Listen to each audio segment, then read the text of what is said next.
YouTube के इस channel में हम सभी व्यक्तियों का स्वागत करते हैं जो भी हमारे चैनल के माध्यम से जुड़े हुए हैं। तो शिक्षा जगत से संबंधित किसी भी खबर के लिए दोस्तों आप हमारे चैनल को सब्सक्राइब कर लीजिए। तो आज देखिए एक महत्वपूर्ण खबर सामने उभर के आ रही है।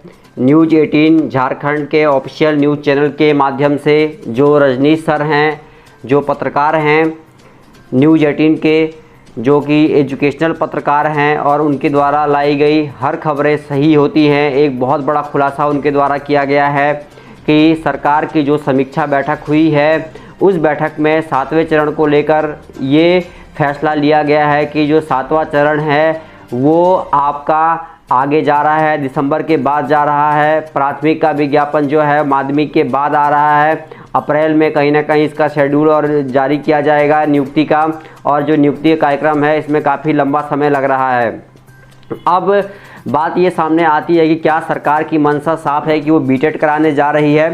तो बिल्कुल आज जो पत्रकार हैं रजनीश सर, उन्होंने स्पष्ट किया है और अपनी बातों को रखा है। उनकी बातों को भी हम सुनेंगे इस वीडियो क्लिप के माध्यम से और जानेंगे कि क्या कुछ उन्होंने कहा है। तो आप सुन सकते हैं रजनीश सर को। मैंने देखिए ये ऑडियो क्लिप खोल रखी है यहाँ पे। जो 10 और 20 लाख नौकरी की बात कही है, एक तरफ से गांधी मैदान में सीएम नीतीश कुमार ने घोषणा की है, उन घोषणाओं की हकीकत क्या है और कितना वक्त लगेगा, ये हम शिक्षा विभाग से ही शुरू करते हैं। क्योंकि ये वर्षों से मामला लंबित है और पिछले 3.5 साल से जो बिहार के शिक्षक अभ्यर्थी हैं सीटेट, बीटेट और एस्टेट पास करने के बाद लगातार सड़क पर है। आंदोलन हुआ, विधानसभा घेराव हुआ, लाठीचार्ज किया गया, घायल हुए, अस्पताल में भर्ती हुए, शिक्षा विभाग का चक्कर लगा रहे हैं, मुख्यमंत्री जनता दरबार का चक्कर लगा रहे हैं। लेकिन जो रिजल्ट है वो क्या निकल कर सामने आया है उस बात की हम अभी जानकारी आप लोगों को दे दें। तो सबसे पहले जानकारी आपको दे दें, जो प्राइमरी वाले अभ्यर्थी हैं जो इंतजार कर रहे थे कि इस साल उनकी बहाली होगी, तो इसमें बदलाव हो गया। सीएम नीतीश कुमार ने विगत 3 दिन पहले यानी 23 सितंबर को जो समीक्षा बैठक की थी तमाम अधिकारियों के साथ, शिक्षा मंत्री, शिक्षा विभाग के अपर मुख्य सचिव, माध्यमिक डायरेक्टर, प्राइमरी डायरेक्टर, शिक्षा सचिव, तमाम जो अधिकारी थे और उसके साथ साथ बिहार के वित्त मंत्री विजय चौधरी, उनके साथ बैठक हुई। बैठक में जो नतीजा निकला, ये नतीजा निकला कि अब बिहार में पहले हाई और +2 स्कूलों में शिक्षकों की बहाली होगी। यानी पहले उन अभ्यर्थियों को मौका दिया जाएगा जो एस्टेट पास है। जो बीटेट और सीटेट वाले हैं उनको बाद में मौका दिया जाएगा, क्योंकि एस्टेट वाले जो अभ्यर्थी हैं अगर वो पहले बहाली में शामिल होंगे, अगर उनके लिए पहले विज्ञापन जारी होता है तो वो फिर से प्राइमरी में आना नहीं चाहेंगे, और प्राइमरी में आना नहीं चाहेंगे तो सरकार के लिए मुश्किलें और चुनौतियां कम होंगी। देखिए एक बात बिल्कुल यहाँ पे स्पष्ट कर दिया इन्होंने और बहुत ही सही और सटीक बात यहाँ पे कही कि सरकार ने बहुत ही रणनीति के साथ ये कार्य किया है 7वें चरण में कि जो माध्यमिक शिक्षक हैं यानी कि जो एसटीटी अभ्यर्थी हैं इनका विज्ञापन जो है पहले निकाला है, ताकि इनकी नियुक्ति जब हाई स्कूल में और +2 विद्यालयों में हो जाएगी तो ये अभ्यर्थी जो हैं इनकी संख्या कम हो जाएगी, ये प्राथमिक में नहीं आएंगे, इसलिए भीड़ कम हो जाएगी, जो भीड़ है वो कम होगी। इसी कारण से इन्होंने माध्यमिक का जो विज्ञापन है ये पहले निकाला है और प्राथमिक का इसके बाद निकाला है। अगर ये प्राथमिक का विज्ञापन पहले निकालते तो जो अभ्यर्थी प्राथमिक में जिनका सिलेक्शन होता वो चाहते कि माध्यमिक में भी वो जाएं और उसके बाद दोबारा एक क्राउड बढ़ता। तो ये काफ़ी अच्छी बात इन्होंने की है यहाँ पे, ये बहुत अच्छा किया है कि पहले माध्यमिक का निकाला है ताकि माध्यमिक के अभ्यर्थी जो है पुनः जो है प्राथमिक में आवेदन ना कर सके। लेकिन एक बुरी खबर और है कि जो सीटेट दिसंबर के अभ्यर्थी हैं ये अभ्यर्थी जो हैं फिर से कहीं ना कहीं 7वें चरण में शामिल होंगे। तो आगे की भी आप खबर सुन सकते हैं। सीटेट वाले जो अभ्यर्थी हैं अगर उनकी बहाली पहले हो जाती है प्राइमरी वालों की, तो वो फिर से अटेम्प्ट करेंगे हाई स्कूल के लिए, क्योंकि कई ऐसे अभ्यर्थी हैं जो डिजर्व करते हैं प्राइमरी। क्योंकि क्या होता है कि पहले तो जगह मिल जाए, उसके बाद जो है लोग बाकी चीज ढूंढते हैं, तो यहाँ पहले कुर्सी चाहिए। तो जो अभ्यर्थी पहले प्राइमरी में बहाल हो जाएंगे उन्हें हाई स्कूल में अटेम्प्ट नहीं करना पड़े, सरकार के लिए चुनौतियां नहीं बढ़े। जो सीटें हैं वो सीटें जो है उन अभ्यर्थियों के लिए है जो सीधा सीधी माध्यमिक में बहाल होना चाहते हैं। तो सर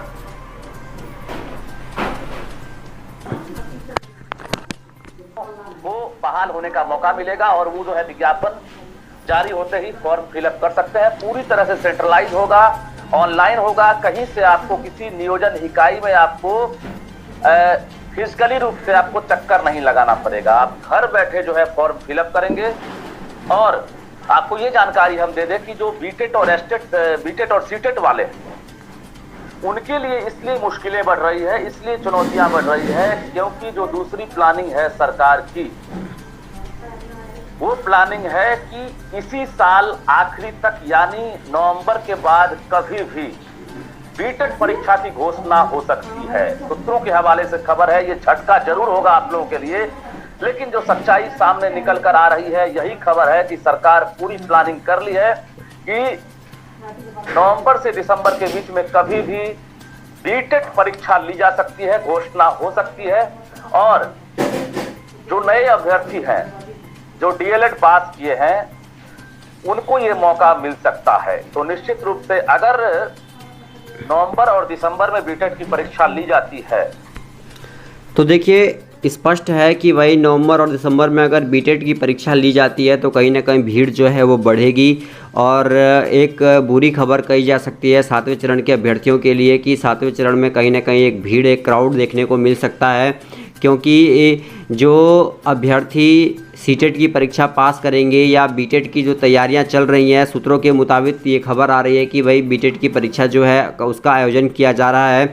और अगर फिर से बीटेट की परीक्षा होती है तो भाई कह सकते हैं कि एक क्राउड जो है वो बढ़ेगी। ये रजनीश सर ने स्पष्ट यहाँ पे कहा है। आगे की भी क्लिप आप सुनिए, ऑडियो क्लिप में क्या कह रहे हैं। ली जाती है और मार्च से पहले अगर बीटेट का रिजल्ट जारी हो जाता है तो कहीं सरकार ऐसा न कर दे कि 7वें चरण के विज्ञापन में जारी होते ही उन अभ्यर्थियों को भी मौका दे दे जो अभ्यर्थी अब जो आयोजित होने वाली जो बीटेट परीक्षा है वो इम्तिहान पास करेंगे।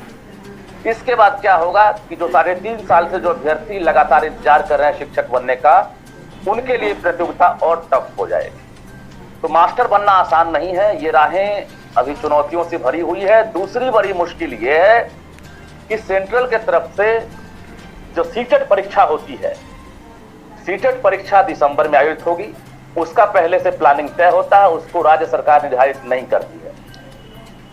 तो सीटेट का जब एग्जाम होगा तो सीटेट का रिजल्ट जनवरी के आखिरी या फरवरी के पहले वीक तक जारी हो जाता है। अगर वो रिजल्ट भी जारी हो जाता है तो आप फिर से समझ लीजिए कि सीटेट और नए बीटेट वाले जो अभ्यर्थी हैं, अगर उनको मौका सरकार दे देती है 7वें फेज में प्राइमरी में, तो वो भी आपको अटेम्प्ट ले सकते हैं। जिस बात का डर था वो अब सामने दिखता हुआ नजर आ रहा है। सरकार ने अभी तक खुलासा नहीं किया है, लेकिन मुख्यमंत्री की समीक्षा बैठक के अंदर से एक खबर सामने आ रही है कि बीटेट और सीटेट लेने की सरकार तैयारी कर रही है। यानी जो आंकड़े हैं सरकार के पास रिक्तियों के आधार पर, फिलहाल अभी 1,75,000 से 76,000 वैकेंसी सरकार 7वें फेज में देने वाली है। यानी 1 लाख प्राइमरी और 75,000 से 76,000 जो माध्यमिक और +2 वाले हैं उनकी बहाली हो। अब जो बचे हुए अभ्यर्थी हैं, अब देखिए कंपटीशन कैसे टफ होता है। 6ठे फेज में 92 से 94,000 वैकेंसी निकली थी, उसमें से 42,000 की बहाली हुई प्राइमरी में। बाकी जो अभ्यर्थी हैं वो अटेम्प्ट करने के इंतजार में हैं। वो जो अभ्यर्थी हैं वो पूर्णतः अभी एक तरह से समझिए कि 60% के आसपास बचे हुए हैं। नए अभ्यर्थी जो सीटेट और बीटेट पास हैं वो बचे हुए हैं। अब क्या होगा कि मार्च के आखिरी तक कहा जा रहा है कि एस्टेट की प्रक्रिया होगी, यानी मार्च के आखिरी में ही ये घोषणा हो जाएगी कि प्राइमरी का विज्ञापन कब जारी होगा। यानी 2023 के मार्च की मैं बात कर रहा हूं, क्योंकि ये साल गुजर रहा है और इस गुजरते साल में जो उम्मीदें हैं वो परवान पर थी। अभ्यर्थियों ने लाठी खाई, अभ्यर्थियों ने कई ऐसी रातें हैं, चाहे जाड़े की रात हो, गर्मी की रात हो, बरसात हो या दिन की बात करेंगे तपती धूप हो, अभ्यर्थियों ने उन परेशानियों का सामना किया है और हम गवाह बने। हमारा इरादा आपको कहीं से कुंठित करना नहीं है, आपको कहीं से निराश करना नहीं है। बहाली होगी, ये भी मैं बता दूं आपको कि सरकार ने ये पूरा मास्टर प्लान तैयार कर लिया है कि बहाली होगी, जो ट्रेंड अभ्यर्थी हैं वो बेरोजगार नहीं रहेंगे, ये भी जानकारी दे दें। लेकिन जो सीक्वेंस है उसमें बदलाव हुआ है। यानी अब जो बदलाव हुआ है, एक बार फिर से आपको जानकारी दे दें कि एस्टेट पास अभ्यर्थी पहले बहाल होंगे, उनके लिए बहाली प्रक्रिया दिसंबर तक शुरू हो जाएगी। और जो नियमावली की बात हो रही थी कि नए नियम बनाए जा रहे हैं, वो तैयार है। शिक्षा विभाग ने प्रस्ताव तैयार किया था, वित्त विभाग के पास भेजा गया था। वित्त विभाग ने 10 से लेकर 11 या 12 तारीख को उस नियमावली पर मुहर लगा दी। मुहर लगाने के बाद सीएम नीतीश कुमार ने अचानक शिक्षा विभाग को जानकारी दी कि जो तेजस्वी यादव या हमारा जो मास्टर प्लान है 10 से 20 लाख रोजगार देने का, तो हम आगाज करना चाहते हैं शिक्षा विभाग से, क्योंकि इसमें सबसे ज्यादा वैकेंसी है और एक तरह से पूरे बिहार भर के जो अभ्यर्थी हैं उनको शामिल होने का मौका मिलेगा। यानी गांव से लेकर शहर तक ये नौकरी जो है देखने को मिलेगी। सरकार ने आनन फानन में समीक्षा बैठक की।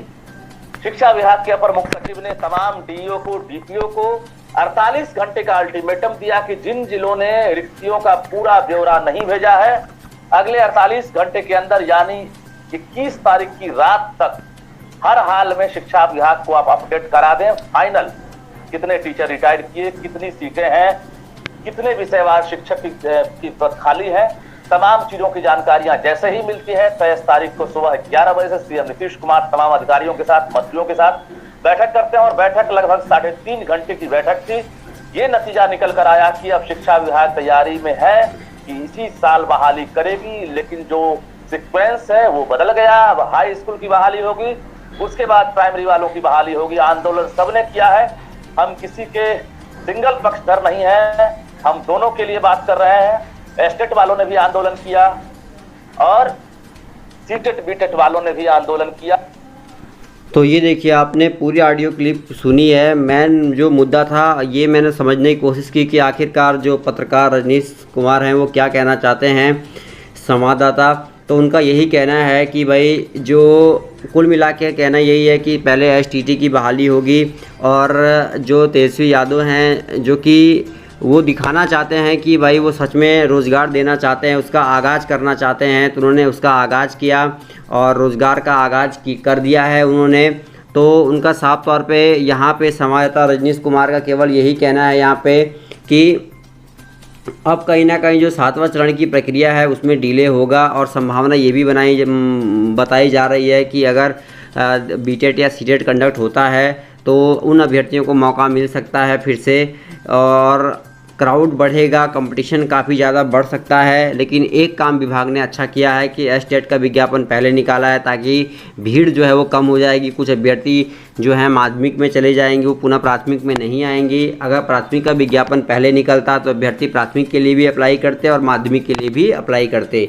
तो स्पष्ट रूप से जो है यहाँ पे जो बातें कही गई हैं, विभाग के अपर मुख्य सचिव सेंट्रल प्रतिनिधि पर चले गए, उसके बाद दीपक कुमार सिंह आते हैं। थोड़ा वक्त उनको समझने में लगा। रंजीत कुमार सिंह प्राइमरी डायरेक्टर थे जो पूरी प्रक्रिया को समझ रहे थे। ट्रांसपेरेंसी लाने के लिए उन्होंने एक कंट्रोल रूम की स्थापना कर दी थी। जो सेंट्रलाइज सिस्टम है उसको रंजीत कुमार सिंह ने ही एक तरह से अमली जामा पहनाने का काम किया था। वहां पर प्राइमरी डायरेक्टर को बदल दिया गया।